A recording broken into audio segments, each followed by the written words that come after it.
You're listening to the ESO Network, your station for all things geek.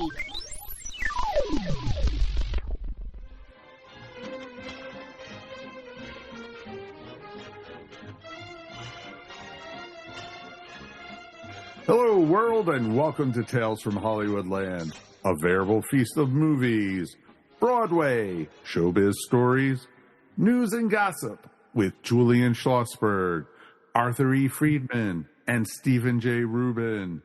Today, we're talking about J. Edward Bromberg and the Hollywood Blacklist. And now, here's Julian, Arthur, and Steve.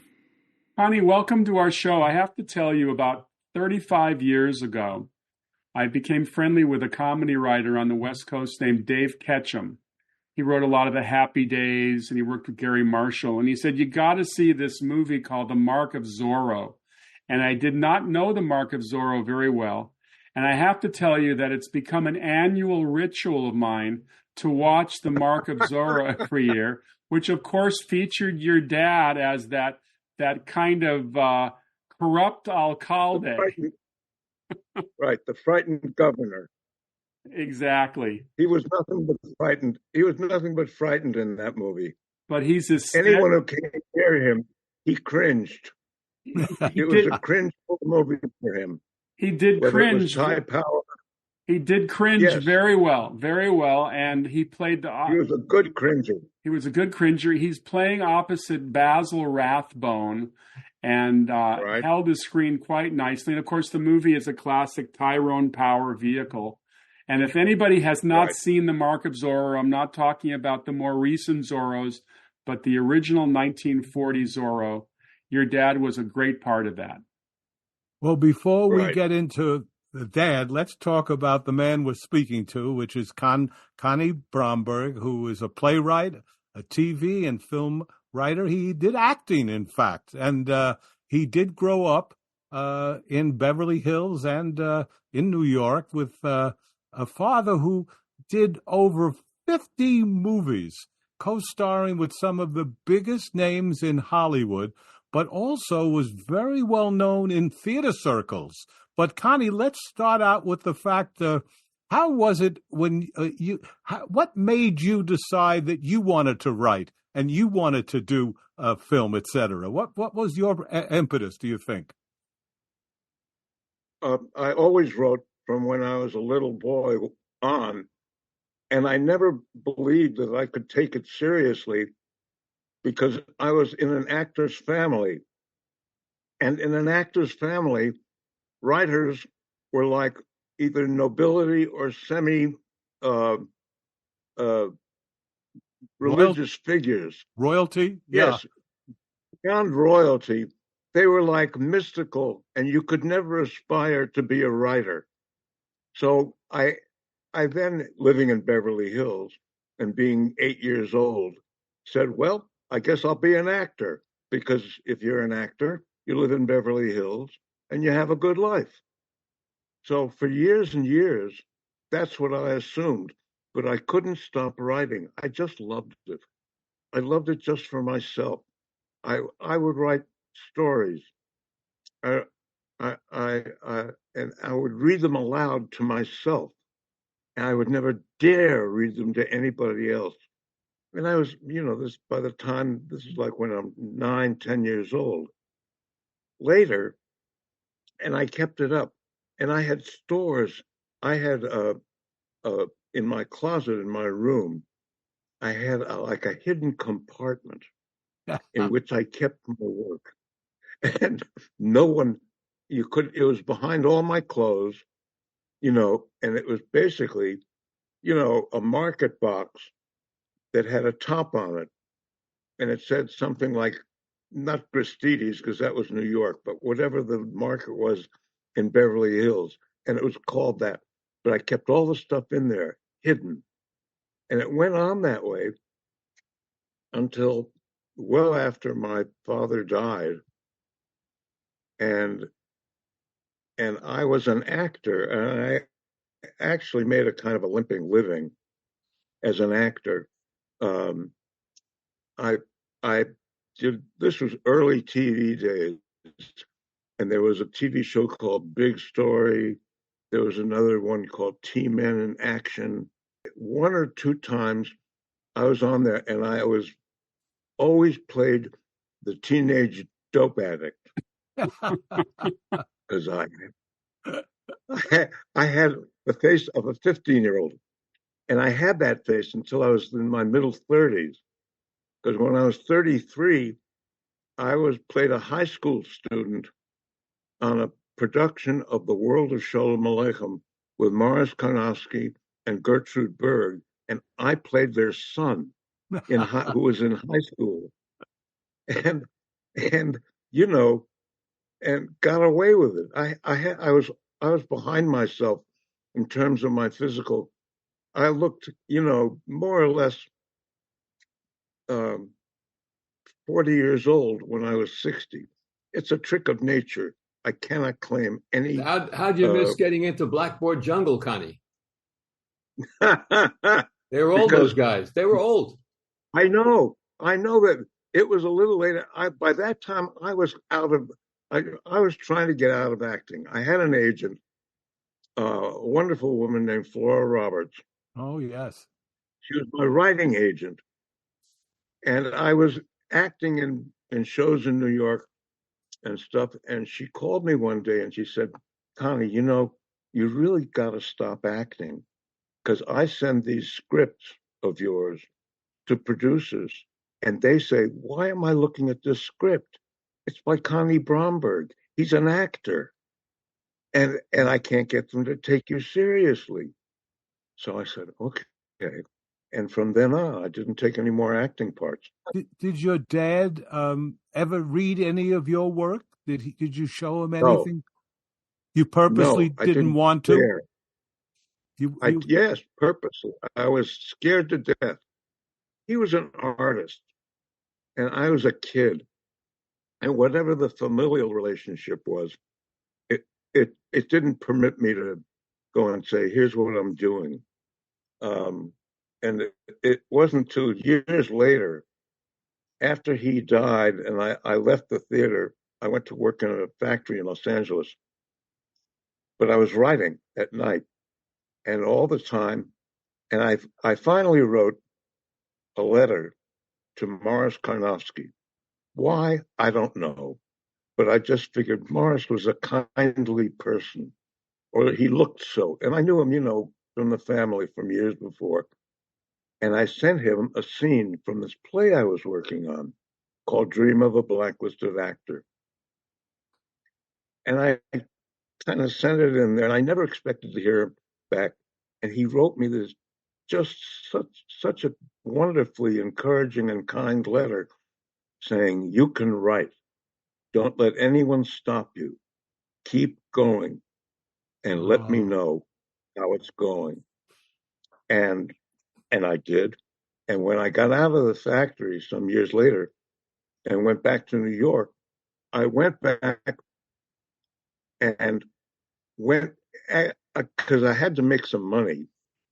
And he let me into the Shakespeare Academy, where he was teaching the Stratford Shakespeare Company, where he was teaching the Academy in New York.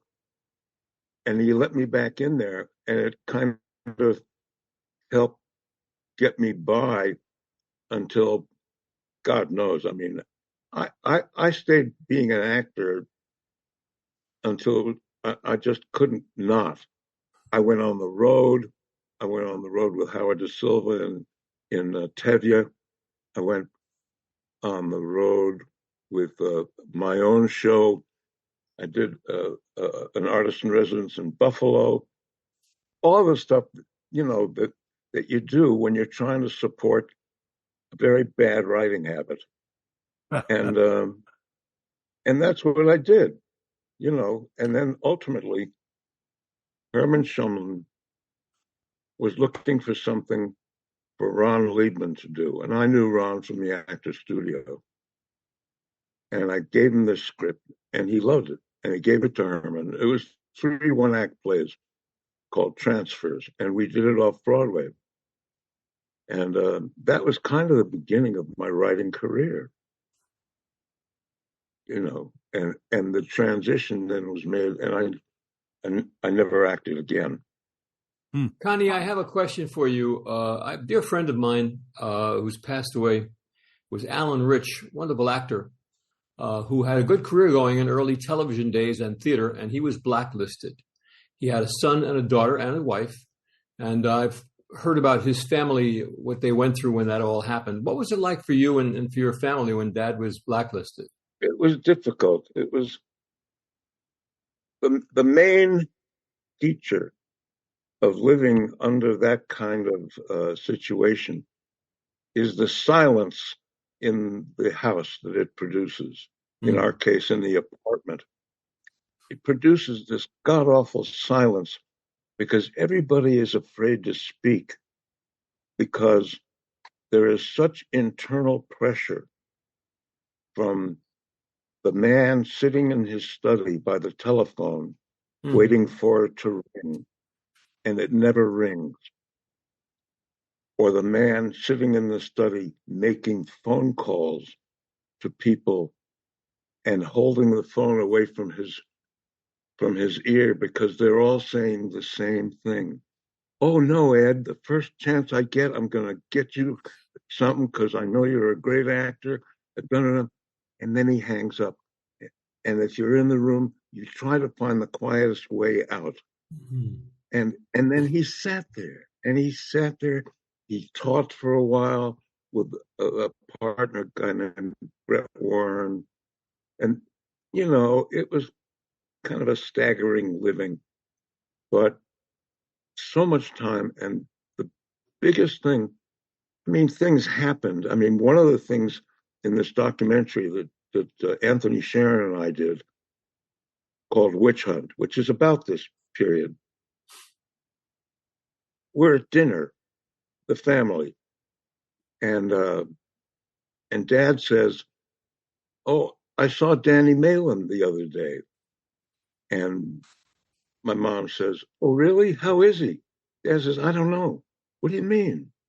"Well, I saw him and I waved to him, and he turned and he saw it was me, and he ran across the street." And then everybody just lets that sink in. And a couple of minutes later, my mother gets up from the table and walks out and goes back into their bedroom. And from the bedroom, we can hear muffled sobs because he is taking it all in, and there's nothing to do about it. She was working, by the way. She worked as an office manager in the Child Development Center, which is a pediatric children's psychiatric center. And she was supporting the family. And that created its own problems. Were you old enough, Connie? Were you old enough to understand what was going on? I was 18. Oh, 18, my God, okay. Oh, absolutely. You understood. Absolutely. I know one of the things that you once told me that I never forgot was that you often would be followed by the FBI, that the FBI would be following you, and that you would come up, I think you told me, with something with your dad where you'd put on overcoats and berets and then leave at the same time, and they didn't know who to follow. They didn't know they should follow you. We went out the front door and went in opposite directions, and the two guys in the car didn't know which way because it's only one car, can only go in one direction. They didn't know who to follow. And we laughed for weeks on that. Yeah. We lived on it because it was the one expression of our survival, of our humanness that we could grab hold of and keep on to, and that it gave some very small measure of being able to assert yourself and say, I am alive. Was that New York or L.A., Connie? New York. Mm-hmm. 27 West 86th Street. Okay. Connie, who was, did your dad have actor buddies who stood by him? Like, who was his closest friend in the acting community? Can you remember if anybody? They were all, more or less people who were sharing a similar fate. Morris Karnofsky was blacklisted. Howard Da Silva was blacklisted. Phoebe Brand, Ruth Nelson. But mainly, I mean, it's funny because like those people, they were public actors. But there's even now, and it's 70 years later, there was a man and a woman, a couple, we were very close to, who had been, both of them, in the business. And even today, I am loath to mention their names for fear that somehow, and they're dead. They're both dead, and I'm still afraid to say their names because the man at one time was the assistant head of production at Columbia Studios. Huh. So this was a guy close to the head of power, but he was blacklisted. And his wife she was a book editor. I think it's important that we explain to a younger audience, hopefully, about what we're talking about. There was a magazine called Red Channels. Red Channels was an anti-communist magazine that came out in 1950, listing 150 names that they claimed were communists or communist sympathizers. And we should explain also that this particular time that they're accusing people, Russia was an ally. They weren't against us, they were with us. Well, and yet, up until during World War II, you mean they were an ally? That's right. A lot of what they were going after these people for were things during World War II. It wasn't just late 40s. But what I want to say is that this Red Channels had one thing that people should also know. There was a committee called the Committee for the First Amendment. And a lot of people stood up at that point. Bogart, Bacall, Danny Kaye, I think Sinatra, a lot of them came up and tried to do something, went to Washington, but sadly were sent back because many of their members had been, I think, communists. Julian, what year was Red Channels published? 1950, July 1950. Well, that's 5 years post-war. The blacklist started well before then. Yeah, well, I remember that in 47. In 47, you had the Hollywood 10, who were the 10, I think 9 writers and a director. I think it was Edward Dmytryk. Yes, and I think Dmytryk, yes. Yeah. And they were all, the attack was from the House Un-American Affairs Committee, which had their Hollywood investigation. It was terrible, and I think what year did McCarthy adopt this situation and make it his own? Wasn't that 1949? 49? Yeah, 49. No. Yeah, it was just around the time of the Korean War breaking out. And McCarthy's big thing, I think it was even before the Korean invasion, was who lost China to the communists. That was McCarthy's big calling card. And he initially went after people in the State Department. I don't know if you remember, there was a guy named Owen Lattimore, and McCarthy went after him, finished him, went after another guy who made the mistake of lying to him. Alger Hiss? And who became Alger Hiss. Yeah. Right. He went to jail. But that's when McCarthy started. And then McCarthy never got involved with Hollywood. McCarthy's big thing was with the Army and the State Department. Yeah. And State Department he beat to death. The Army finally destroyed him. Because I don't know if you remember Sam Welsh, "Have you no shame, sir?" Of course. Yes. That's right. In a hearing. And that was the end of his career. Well, but the blood he splattered was awful for years. Terrible. Your dad had to testify, would not name names, actually called it a witch hunt, I believe. Yes. Well, he wasn't the first. No. it was the first line of our documentary is it on black screen. It says, an investigation, I forget how it goes, but something or other is an investigation into your activities. A witch hunt is an investigation into your beliefs. Mm. And that's what was going on during the Blacklist and the McCarthy period. The investigation was into people's beliefs. It's not, they never convicted one of the blacklisted people of any crime other than standing up for the First Amendment, which sent the Hollywood 10 to jail because they failed to take the Fifth Amendment, and they took the First Amendment, which is freedom of the press. The Supreme Court wouldn't allow it, and they went to jail for a year. Later, the Supreme Court changed its mind and said the First Amendment is solid grounds to stand up for freedom of speech. Mm. But in the meantime, the blacklist had spread like this wildfire. It should be pointed out that during this period, there was a great amount of fear amongst the average person. I mean, the Yes. Russians developed the bomb based on getting secrets from us.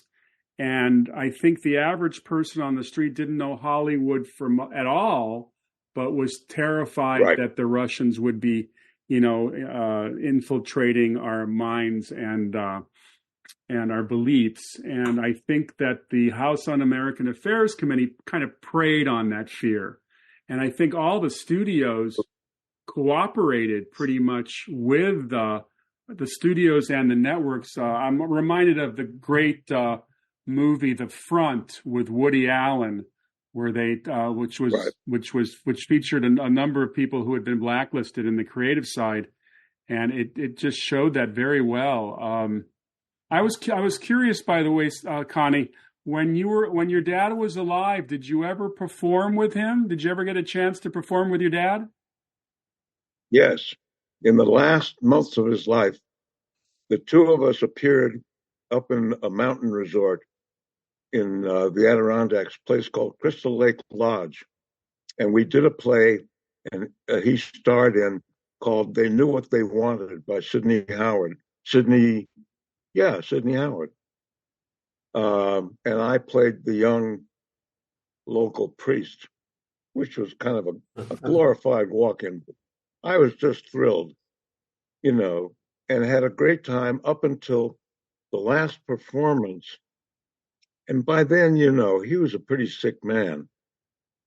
And the theater, and it's in our documentary, where we show the theater and the stage was down at the bottom of a hill. It was an open thing, an open air seating on benches. And he couldn't walk up the hill. And we had to put him in a chair and carry him up the hill to his cabin. Mm. But he still performed. Connie, your dad had one of those absolutely unforgettable faces from that period of time. If it was even seeing him in one film, you remembered who he was. Absolutely. Yeah, he was great. Did you have a chance, Connie, to go to the sets of any of the films he was shooting? Did you ever go with him? I did. As a matter of fact, you were talking about Mark of Zorro. One of my favorite childhood memories, he took me on the set there. There's a scene ultimately where everyone rises up against the alcalde, and there's a street scene, which is basically a riot. And one of the characters was a priest played by Eugene Pallette. Of course. I don't know if you remember him. Of course. Oh, yes, we remember him. We remember that voice. Yes, exactly. That's him. Yes. Well, Gene Pallette gave me this dueling pistol made out of foam rubber that he used in this riot scene to hit on all of the extras. Well, I kept that. I had that foam rubber thing until it absolutely fell apart into its wire frame. But I will never forget that day on the set of Mark of Zorro. Oh my No, God! Excuse me. The names of several films that have dealt with the blacklist, where Steve says the front, The Way We Were, Good Night, Good Luck, Guilty by Suspicion that Irwin Winkler made. Is there in fact a 4-star documentary on the blacklist? In other words, some Tiffany documentary that's ever been made? No. I don't know. Sounds like a topic. Sounds like a great topic for Ken Burns, the documentarian. It would be, yes. What a blotch on our history. What an absolutely awful period of time. To my knowledge, John Garfield and Larry Parks lost their lives because of it, amongst others, I'm sure. Well, I was reading in the IMDb paragraph on your dad that at his funeral, Lee Grant gave an amazing eulogy, and the whole eulogy was published in red channels, and it caused her to be blacklisted. Yes. Correct. Absolutely. Yes. It's very hard for people today. It's hard for people today to think of a time when you really had to watch what you said and watch who you associate with. Now, interestingly, we have different things going on in the world now. It's nothing like the blacklist, but there are certain things you can't do anymore. And I think, for lack of a better term, it's the wokeness of our culture these days. And it's affected writers. If you're a white man, you can't write a black movie or an Asian movie. It's become very difficult for this sounds almost like I'm talking like a white supremacist, which I'm not, but it's difficult for a white man to write about other cultures because they feel everybody wants a seat at the table and they deserve their place. But I don't think at least not yet, I don't think we have anything near the fear quotient of those times. Imagine, Steve, though, in those days, if you had the media and social media that you have today, if you place that in 1950, 51, and all those names got around, all over the place. Joe McCarthy would be accused almost from the get-go of fake news. Although it's weird, and I don't want to get into politics. He would have a natural-born home on Twitter or on one of those. No, I'm serious. The whole rise of that portion of media has been a lost found home for the right wing and the know nothing lumpen, you should pardon the expression, of American society. Anybody with any opinion about anything can get on, those channels. Yes. Oh no, it's so true. I mean, if in the old days,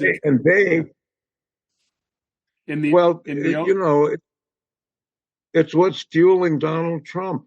Right. In the old days, if you were a Nazi and you stood on a street corner, you get maybe 10 people to listen to you as you spouted Hitlerisms. Today, you get on an internet channel, you can reach 10 million people, and it's very scary. It's very true.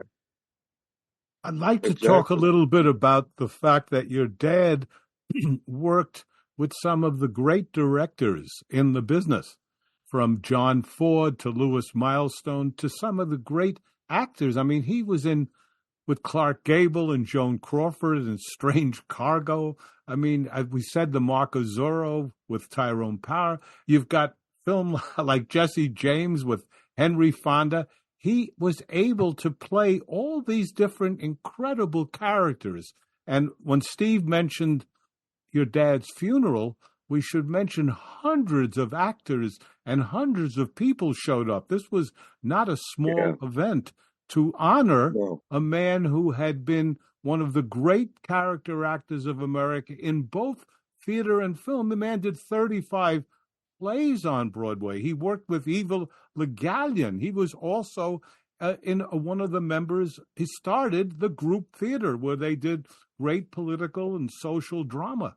He was really quite something in his time, and horribly sad what happened. We should point out he never made it to 48 years old. He died 3 weeks before his 48th birthday.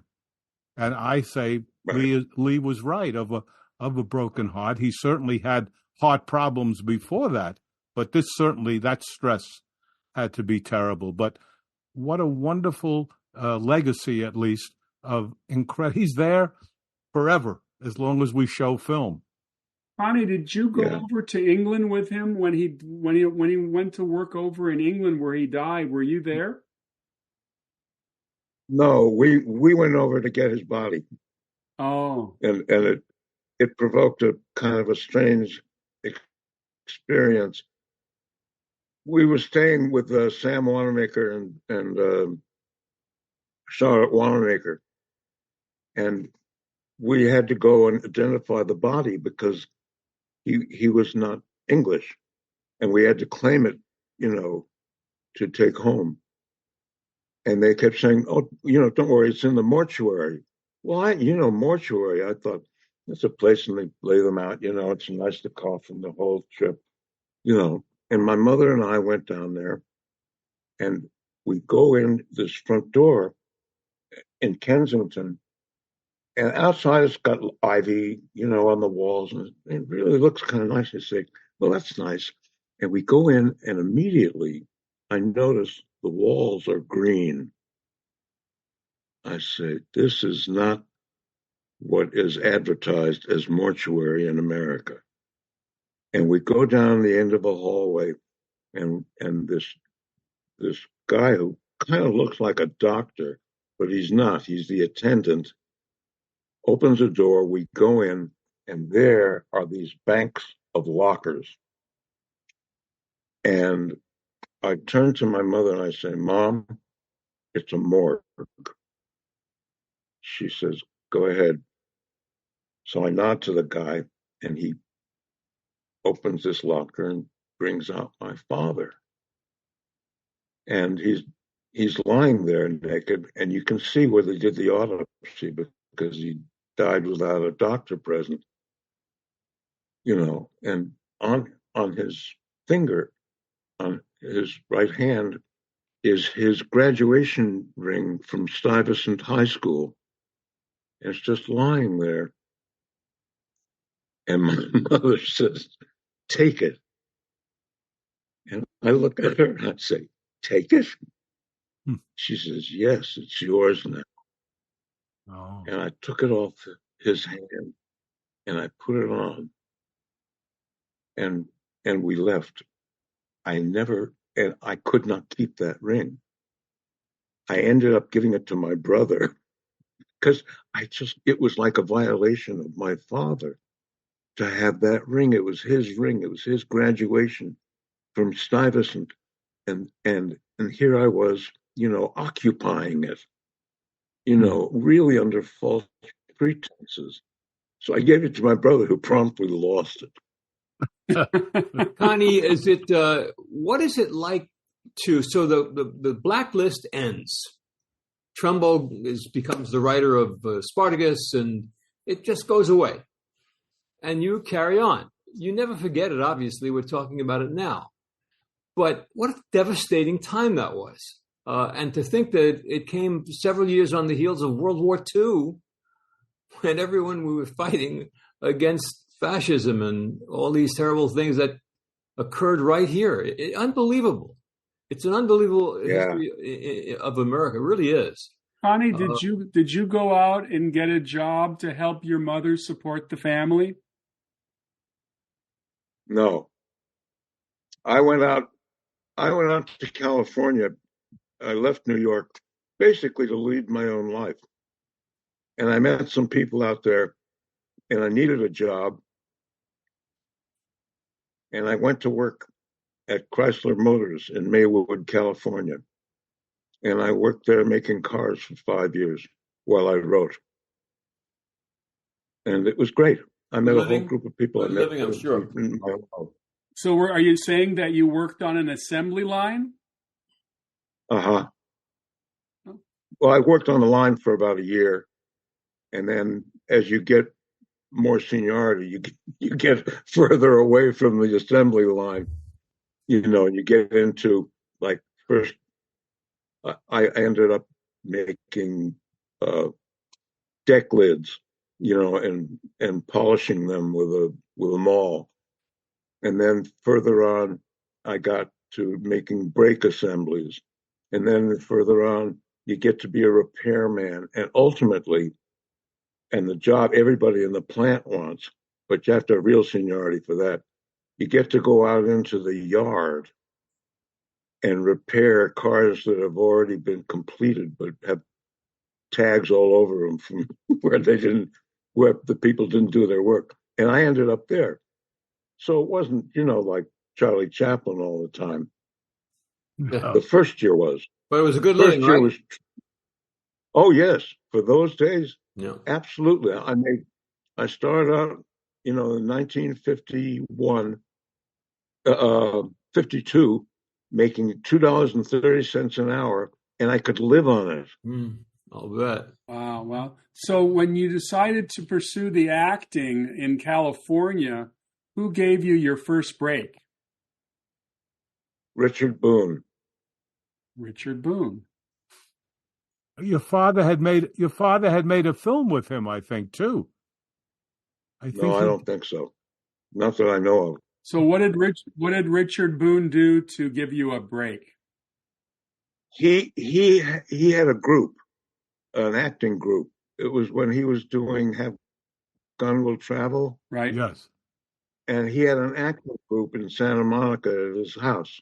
And we would basically do the same kind of work that I did and we all did, because we were all graduates of the neighborhood playhouse with Sandy Meisner.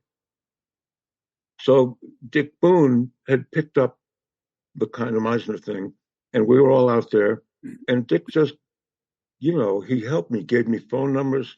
He called people. He did it not just for me. He wasn't doing me any favors. I was a Playhouse graduate. He was doing it for all kinds of people. And he was just a good guy. I later found out, interestingly enough, he used to go with the woman who then, 40 years later, became my wife. Oh, boy. Oh, wow. Wow. Isn't that great? It's great. So I used to ask, her name was Nancy Franklin, the actress, not the writer for New York Magazine. Right. But I used to say, so how was Dick? She would say, fine. What, is your wife an actress? Yes. She was an actress. She did more commercials than any of us combined have ever watched. She did all those soap commercials. She did all the ladies' makeup and stuff. She did various, kind of all the things about health organization, where to get your pills and stuff like that. She made an incredible living for a long time. And then she ended up writing for a soap. And she wrote for, I can't remember which one. It was either Love of Life or something, or one of those, for a long time. What was her stage name? Nancy Franklin, which was not her real name. You wouldn't know her name. It was interesting that during this period of the 50s, many movies got picketed because of the blacklist. I was surprised to know that, for example, Moulin Rouge, because Jose Ferrer was, I guess, considered on the gray list. Certainly High Noon, which was somewhat of a feeling about what the blacklist was doing to people in the town. And even Judy Holliday's movie. Judy Holliday made a movie called The Marrying Kind. Marrying, M-A-R-R-Y-I-N-G. Y-I-N-G. Or why? Yeah. And she had been told the amazing amount of people who were touched by this that the public does not know. They certainly know that Kazan named names. They don't know that Jerome Robbins named names. Lee J. Cobb named names. Clifford Odets named names. Larry Parks named names. Sterling Hayden. And it goes on and on. It's not just, but not known. And of course, your father and many others stood up and would not name names. They just would not do it. And of course, the famous line that no one seems to ever get right. So I wrote it down of what Lillian Hellman said, which was, I cannot and will not cut my conscience to fit this year's fashions, which is a fantastic quote.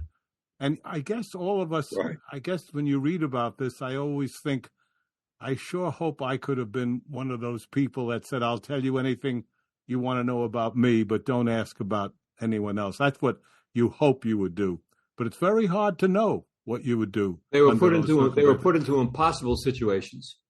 And studio heads were also, it all became very much part of patriotism to stand on the side of McCarthy and et al. And I think the thing about the studio heads, they were all European Jews. Yes. Who were desperate to assimilate into the fabric of American society. And when the American government came to them and said, this is a problem, they felt they had no choice. Yes. Despite, Louis B. Mayer, whatever you said about him, or, the Columbia guy, the Harry Cohn. These were people of a certain sense of self. You had to be in order to be a studio head. You're the guy who said no. You're the guy who said yes. And to have the government say, no, you're not the guy who's saying no here. We are. And they had to say that. They had to get in line because they believed so deeply in the American life. Yes. And that's why they cooperated. They did not want to. And years later, some of them privately said, to various people, I didn't like what we did at all. The only one who really did name names and do a lot of damage was Jack Warner. He did. Yes. He believed it. Did you ever cross paths with John Garfield? Oh, absolutely. Tell us about him. There again, our families were close. He was a very decent human being, caught in the middle. He attended meetings. Everybody attended meetings. In the 40s, in the 30s, everybody did, because that was the political thing to do. It was a worldwide thing that said, we can defeat Hitler and we can come out a stronger world democracy. And everybody went for that. And because it was right. And Julie Garfield, I remember sitting in our house, on the steps going into the living room, and next to me sitting is Julie Garfield. And he's just sitting there. He's not saying, I'm for this, I'm for that. He wanted to know about things. He had an intellectual curiosity that was among the best. And unfortunately, it got back and it bit him. Yeah. And because of a whole bunch of various things, he was not physically in very good shape, and it killed him. Yeah. He never cooperated. He held these guys at bay. And there's no one quite like him. I saw him the other night in Gentleman's Agreement. And he, if someone were to ask me my favorite movie star of all time, it's John Garfield. He had something going that was so special. And I hear you what you're saying. I understand that. I can understand that kind of a person that you describe. Right. He was up from the gutter, and he kept the streets with him. He knew what was right and wrong from living it. Yeah. he lived in a very difficult world before the theater. The theater was an escape for him, but Louis Garfinkel, Julius Garfinkel, from the Lower East Side, who became John Garfield, never left Julie Garfinkel behind. He kept it with him. It was always a reminder to him. He used to talk about it. He said, I don't know what these people are doing. He says, it's just wrong what they're doing. No. Ronnie, we've talked a lot about the dark period of your dad. Tell us a little bit what your dad was like before this darkness. What was he like as a family man? What did he like to do at home? Tell us a little bit about the personal side of J. Edward. His favorite thing, and I assume this is true of a lot of people, when he wasn't working, when he wasn't on the set, his favorite thing was to sit out in the backyard with a copy of Balzac, reading it and drinking cognac. Mm-hmm. He could do a whole afternoon sitting there and reading and drinking cognac and come in for dinner mellow to the gills. And, also one of his favorite hobbies, there was a place in Beverly Hills called Jerry Rothschild. It was the upper class men's shop. And he would go into Jerry Rothschild and he would just walk the aisles and he would pick out 2, 3, 4, polo shirts or whatever and buy them and take them home and spend the rest of the day just trying them on. Mm. And then not wear them again. But it was his luxury. Because here again, my father spent like 3 years from the age of 4 to 7 in an orphan asylum in Queens, because his mother was one of the first women saleswomen, and she used to go on the road to Pennsylvania, and she would dump the kids in orphan asylums. And he spent 3 years in an orphan asylum. So when he grew up and he was living in Beverly Hills, who ever heard of that? And he was basically a boulevardier. He was a guy who loved to sit in a coffee shop with an espresso or a Royal, and sip it and talk about the affairs of the day and have coffee with his friends and just enjoy life. He was a great enjoyer. Connie, what studio was he contracted to? Fox. First, and then I think Universal too, right, Connie? I think he did some Universal. No, he did a lot of stuff at Universal, but it was all as a freelancer. Right. No, he did maybe 5, 6 movies for Universal. Yeah, I remember going for one of them. There was one called Universal Agent or something like that, and it was a World War II spy thing. And I remember going on the set there and meeting, and I didn't know why I was meeting him, but it was important to my dad to meet the actor who played the Nazi colonel in the thing, Conrad Veidt. Wow. Now, I don't know if you remember, Conrad Veidt was one of the best looking men you ever saw in your whole life. Tall, regal, very self-possessed, and of terrific charm and gentleness. And he was playing this Nazi officer in this thing. And I didn't know it at the time. Later, Dad told me what his story was, which was he was a refugee from the Nazis, Conrad Veidt. He'd been a leading man in Germany before Hitler, and Hitler came. He had to go. And here he was playing Nazis. Invariably, Hollywood cast Jews as Nazis. It was kind of a thing. That's right. Absolutely. It was so bass-ackwards. Connie, why did he not call himself Joseph? Why did he say J. Edward Bromberg? You know? It was more elegant. Fair enough. So when you went over to the Fox lot to get in that crowd scene when they're protesting in the streets against the alcalde, was that in what is now Century City? Was that a back lot set, or was that on the main lot? Do you remember? No, I don't remember. I remember it was indoors. Oh, it was indoors. Okay, so this is on the main lot. I couldn't get over that.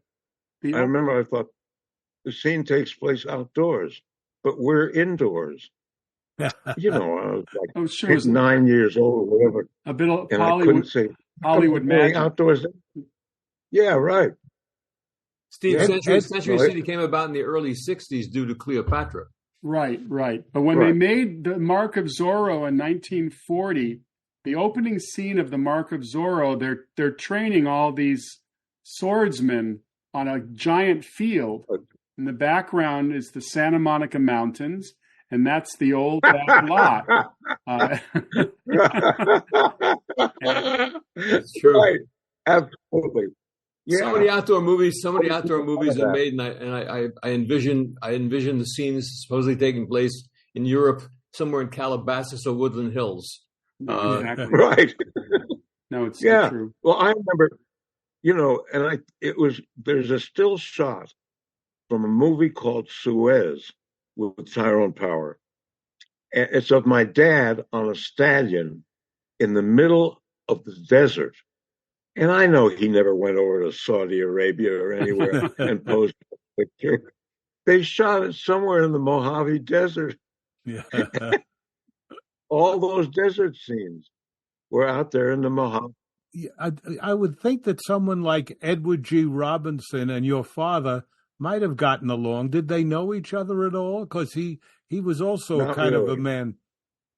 Yeah, not really. They knew of each other, but no, we weren't close. I knew his son very well. His son Manny and I were in the same, you should pardon the expression, tri-Y club together in high school. They had these tri-Y clubs for Christians. If you were a Christian youth and you wanted to join a club, so we were a bunch of Jewish kids. We decided to form our own high Y club, and we did. And we lied and said we're Christians. And we got in there. And the only reason we wanted to be in the club was because they had a touch football league that played on Saturday morning in Roxbury Park. And that's what we got. We got in there. We had leather, those kind of leather jackets with some tritons on the back. And that was us. And we played touch football, every Saturday morning. Well, Roxbury Park is still there. That whole area of Olympia is still there. It hasn't changed. When did you move? Yeah. When did you move back east from California? 49. Oh, 49. We gave up the ghost. Oh, you gave it up in 40. Yeah, Because of the blacklist. Oh, absolutely. We ran out of money. Got it. Well, also you lived on Roxbury, didn't you, at one time? Wasn't one of your homes? During the bountiful years, we lived on 610 North Roxbury. With 15 rooms. 15 rooms. 15 rooms and a 3-car garage and a structure in back, which I made into my own private fort. And I remember, because I like to work in wood, and this was during World War II, and I made a 50 caliber machine gun out of wood and I could actually traverse it along the railing of this upper floor of the house. I shot down more Japanese planes than the biggest aces in the But Connie, did your dad ever take the family to Musso Frank's to have dinner? No, I went there later. Later I went, but we never went. We went to a place called Mama Weiss's, which was on Lower Rodeo Drive. It was on just north of Wilshire. And how about Chasen's? We went to Chasen's twice. But, he didn't really do the Hollywood thing. No. He spent a lot of time at the Hollywood Chess Club. What would you think? Would you know what his favorite movies were that he did? Would you know? That he did? Yeah. No, I have no idea. That he liked. No. He never talked about them. I know he liked certain actors. Interestingly enough. Which ones? He liked John Wayne. He and John Wayne had one scene in a movie together. I think it was called Reunion in France. And it was World War II, and they're both spies or whatever. And there's one scene, and the two of them are standing in a hallway, waiting to go in to do something for something. And they just talked. And they were waiting, for the shot. And it was 40, I guess it was 1942, 43, something like that. And they knew who each other were politically, but they just kind of talked. And they said, yeah, well, I could do this and, but this and, what you're doing is, yeah, I know. And, basically we're both actors. And that's the agreement they came to. That basically they were both actors. And this was long before John Wayne started his own movie company. He was a hired hand, and he knew it. And he and this short guy who was playing the spy with him got along just fine. My father, forever after, said, I don't agree with John Wayne, but I always liked him. Ironically, our guest last week was the author of a biography of John Wayne. So there you go. So we've come to the end of this wonderful discussion. You've been terrific, Connie. You've given us a window into a part of history that we really had no access to. Thank you. Thank you so much. Thank you. Enjoyed you guys. To our listeners, if you've made it this far in our show, why don't you subscribe? We love having subscribers. We're on all the podcasts now, platforms, Apple, Amazon, Spotify. We even have a YouTube channel. So you can actually catch us on the YouTube by just putting in Tales from Hollywoodland. And as I say every week, if you have any suggestions or ideas for shows or guests, please email us at talesfromhollywoodland@gmail.com. Thank you so much, Connie. We really appreciate you being a part of our show today. Enjoyed you guys. Take care.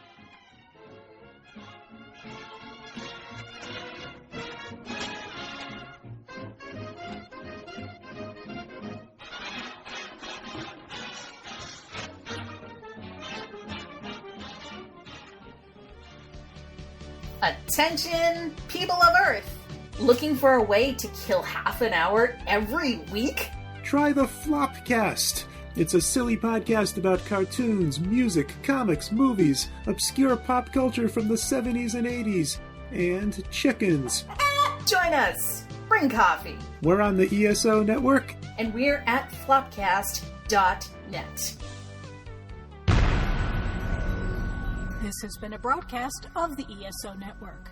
Be part of the crew and help support our shows by donating to our ESO Patreon or by shopping at the TeePublic store, which can all be found at www.esonetwork.com.